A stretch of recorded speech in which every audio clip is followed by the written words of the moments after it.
That's the name. Robert John. All right, we are here with Robert John Maudsley, expert, Victoria, and she is going to take us into the world of this serial killer. All right, how you doing? I'm good. How are you? Yeah, get comfortable with the mic, right? I'm fantastic. All right, let's get to it. All right, we'll jump right in. Give us a little background on Mr. Maudsley. So Maudsley was born on June 26th of the year 1953 in Croxteth, Liverpool, United Kingdom. And he was one of 4 children at the time of his birth, but before he was 2 years old, his parents placed him in a Roman Catholic orphanage due to parental Negligence? Yes, along with him and his other siblings. So this guy is British. Yes. It's a British serial killer? Yeah, it's a British serial killer. The most dangerous serial killer in Great Britain.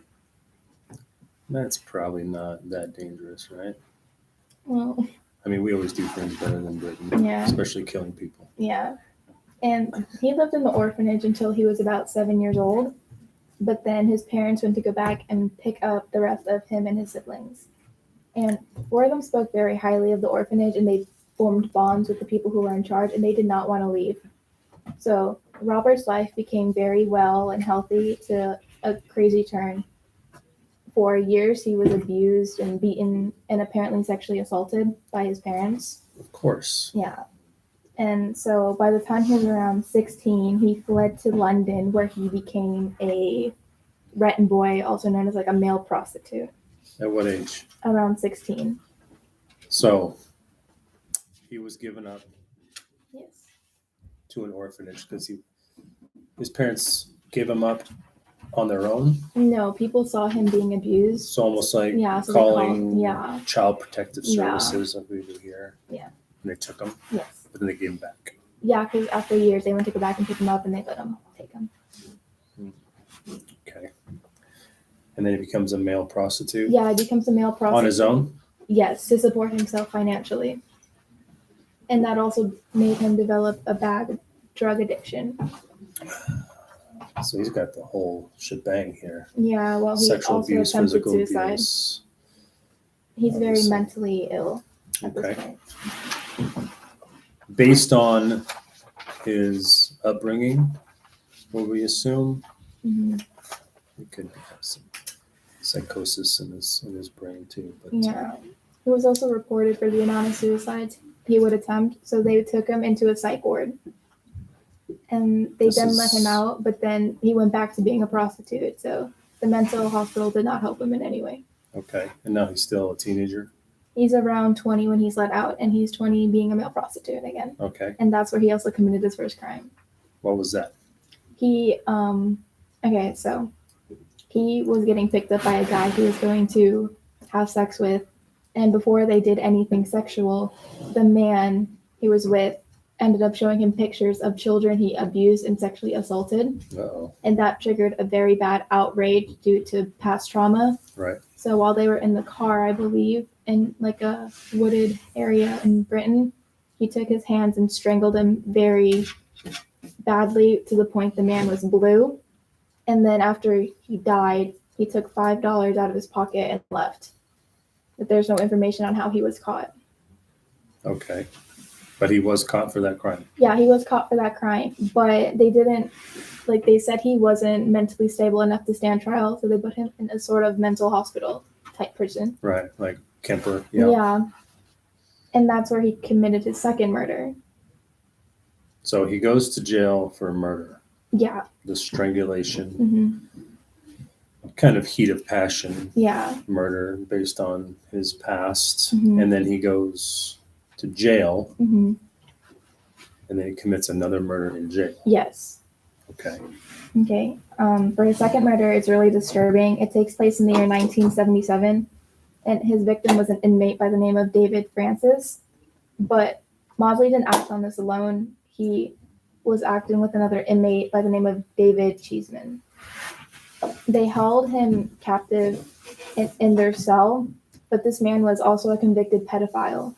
So they held him hostage in their cell, and then they brutally tortured him to death. But this was also witnessed by multiple guards and nurses who saw what was going on, but they had no power to stop it. And yeah, he was brutally murdered by both of the men, but it wasn't the part that left people more mortified. It was the part where the man's skull had been smashed to the point his brains were completely visible. But reports have been said that Maudsley began to take a spoon and start eating the brains in front of all the guards and nurses. What? Yeah. See, that's where it goes from, okay, you're killing pedophiles, which I don't think, you shouldn't kill anybody. But if you're going to kill pedophiles, I Yeah. guess. It's not the worst thing, but the part he was eating the brains is Yeah, more disturbing. that's where it gets more psychotic behavior. Yeah. Right. And even though it may seem like it was a mentally insane act, which it definitely is, Maudsley was able to stand trial, disregarding his old previous mental illness where they said he wasn't able to stand trial. So after he killed in a mental hospital, he actually got sent to an actual prison in Wakefield, which was the name of the prison. Okay, so he does the second crime, the second murder In the mental hospital. of the pedophile at the mental hospital. Yeah. Okay. And then he goes to a different prison, which a is non-mental hospital. It's an actual prison. So even though he ate somebody's brains, I guess he's fine now. Yeah, apparently. But the word of murder got around very quickly, and he was soon known as a brain eater. So everyone talked about him in prison. Everyone feared him. Everyone knew what he was capable of. Yeah, you'd probably want to stay away from the guy that you call brain eater. Yeah. But not too long after he got into the prison, he killed 2 more people on the same day of the date, July 1978. He killed 2 more people? In the same day. In the same day. He was originally hunting for 7 people, but he only ended up killing 2. Okay. And the 2 prisoners were sex offenders. And the way he killed them was very similar to the first actual murder in a prison. He invited a convicted pedophile by the name Stanley Darwood, also in prison for killing his wife. He lured him into the cell, but they formed a relationship because they were studying French together while they were incarcerated. So it wasn't unusual. So he was able to trust him enough to go in the cell because you don't think he's going to kill you. But after they had their friendship, he seemed fine, but he went into the cell with Maudsley, and that's where he was brutally stabbed to death in front of people, but nobody was really watching, so they couldn't really see. Okay. And the part where it's kind of scary is that after he beats him with it might have been a makeshift knife or whatever. Shiv? That's what they call it. Yeah, Shiv. It might have. He hid the body under his bed and left it there. Nice. Yeah. And then he only killed 1 more victim after this one, but it was in the same day. He was looking for his 4th victim. It took him a few hours because no prisoner was willingly wanting to go into the cell with him for obvious reasons. But then he found a name, Bill Roberts. Okay. And he didn't know him personally. Like, he didn't form any type of relationship. He just snuck up on him while Roberts was laying face down in his bunk. That's where he rushed in, and just like the last murder, he brutally stabbed him to death. And that's where he stabbed him in the chest, skull, and stomach multiple times. And he is known as a brain eater, so it's not a surprise that Maudsley hacked into his skull until his brains were visible. Yet he hacked the skull with his own makeshift dagger and then began to smash his skull against the wall with his bare hands and ate the brains, apparently. Supposedly. Yeah. Because there are reports that the brain eating was kind of a myth. Yeah. What do you think? He probably did it. I don't know if he did it to the 4th victim, but it seemed like he did do it to the 3rd victim. Yeah. Yeah. Okay. And he's also in prison, so it's not hard for him to get caught. The way he got caught was a little scary. It was actually because they were doing a head count and they were 2 short, like 2 short people. And it wasn't hard to find out that he was the one who committed the murder, especially because everyone was afraid of him and knew what he was capable of. And he's already facing a life sentence, so there's not much more you can give him. And I don't know if they believe in the death penalty or not, because that's not what they gave him. I do not believe England is Yeah. down with the death penalty. Yeah. They don't have guns or kind of a gun or anything. They're very Mhm. easy, I think, when it comes to that stuff. Yeah, Right. like he can't have any more prison time because he's already facing like the most he can.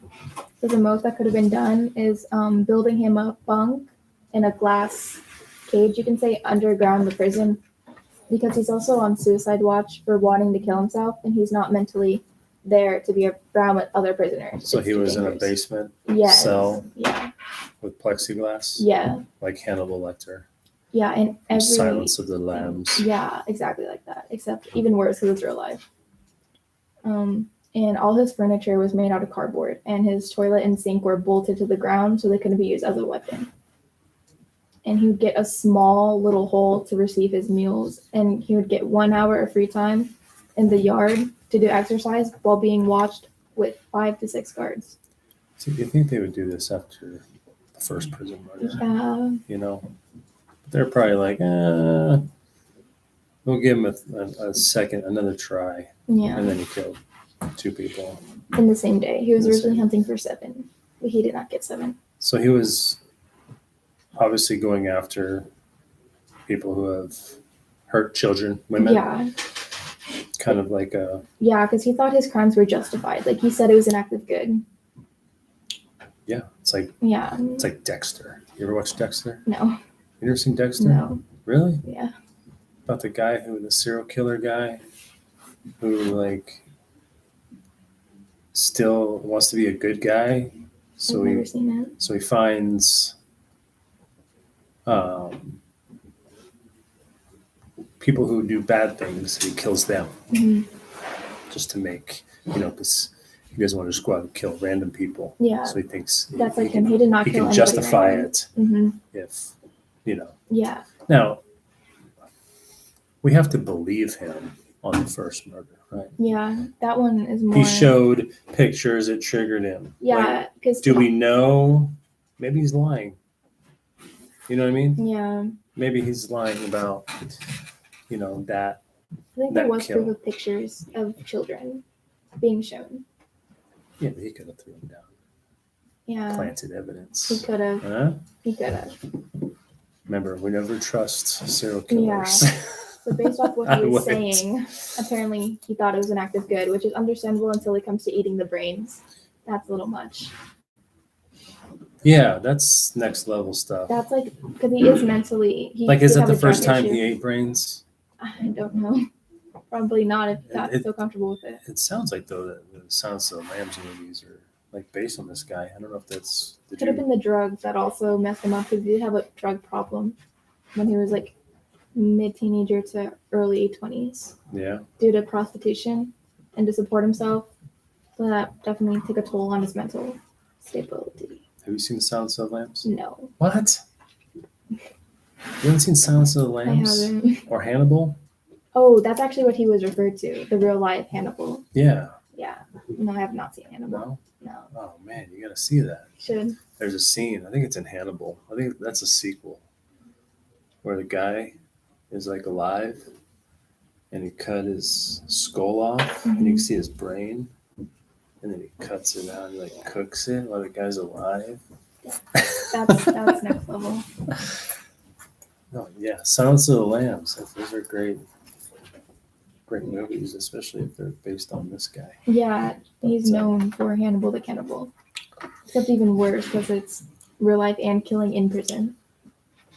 Yeah, I mean, I feel like some people are, okay, I'm in prison for life for killing somebody. Yeah. You would think that more people would like kill people in prison. Yeah.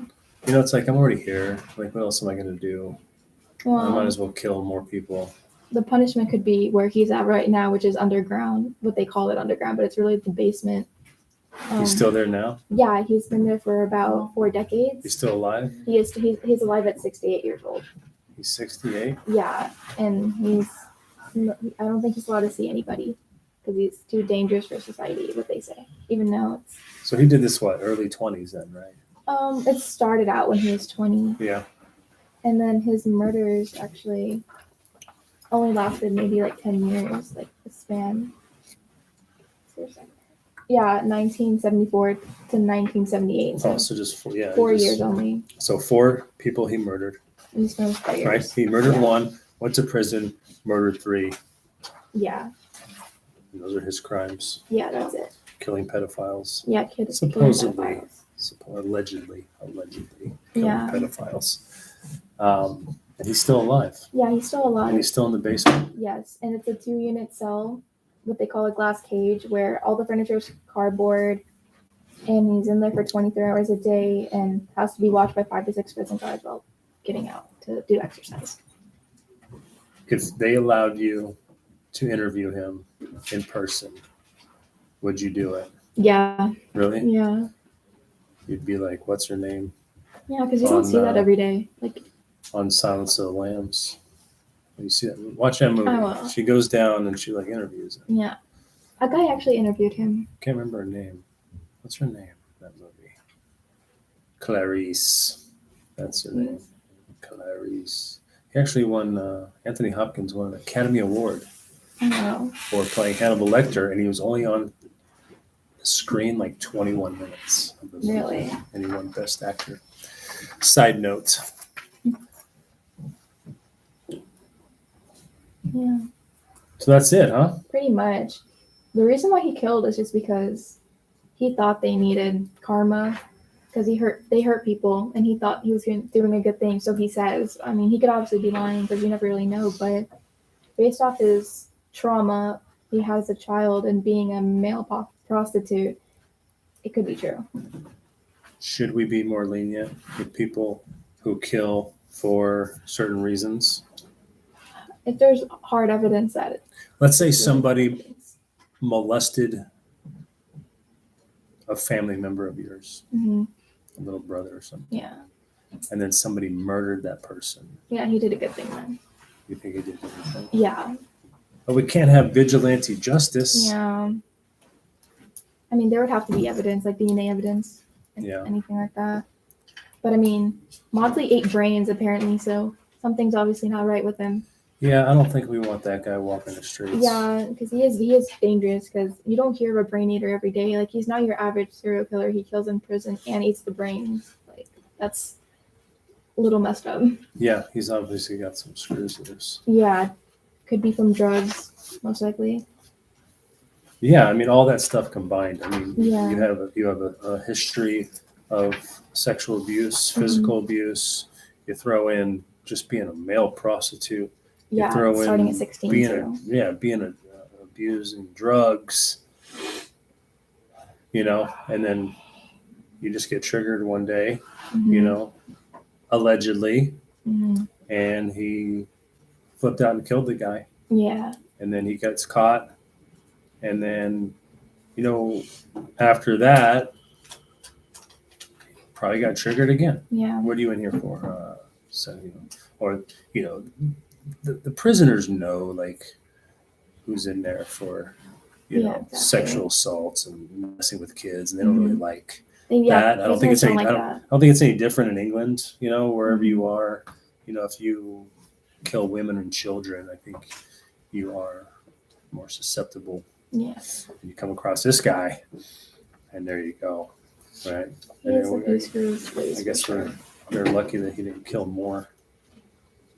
Yeah. Or you just throw them in a room with a bunch of pedophiles and say, hey.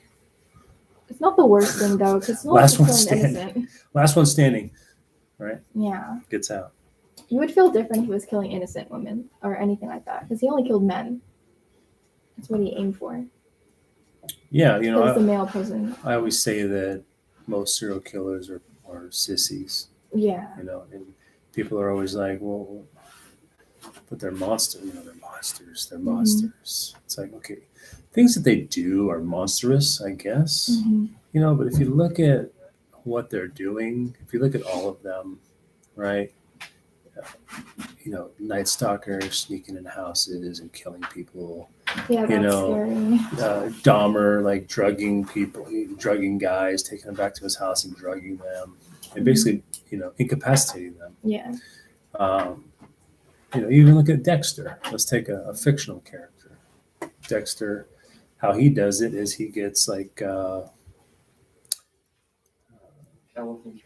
some kind of tranquilizer, right? And sticks in their neck and they pass out and they wake up and they're like wrapped in plastic on a table. Yeah. You know, it's kind of sissy, you know? How should you do it? Well, here's a knife. I got a knife. Let's go. That would be the manly. Can I say that? Yeah. A manly way. The tough, you know, that would be the way to do it. But they don't, you know, they get you by surprise. Yeah. You know, they always, you know, shoot you or strangle you, or, you know, they don't, you know, what they do is monstrous for sure. Yeah. But how they do it is very weak. They're very weak people. Yeah, they're not as strong as they always seem. No.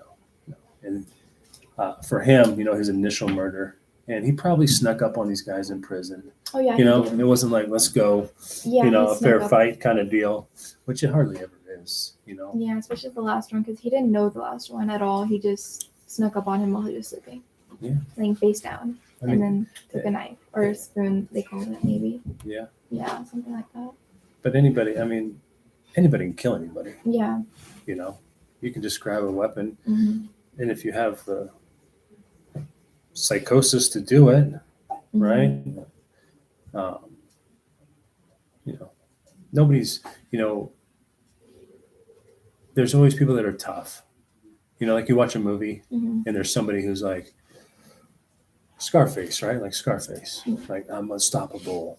You know, I'm the boss. You can't kill me. Well, when you bring a bunch of dudes to your house and shoot you with a bunch of machine guns, you know, you're not, you know, nobody's invincible. Mm-hmm. Nobody.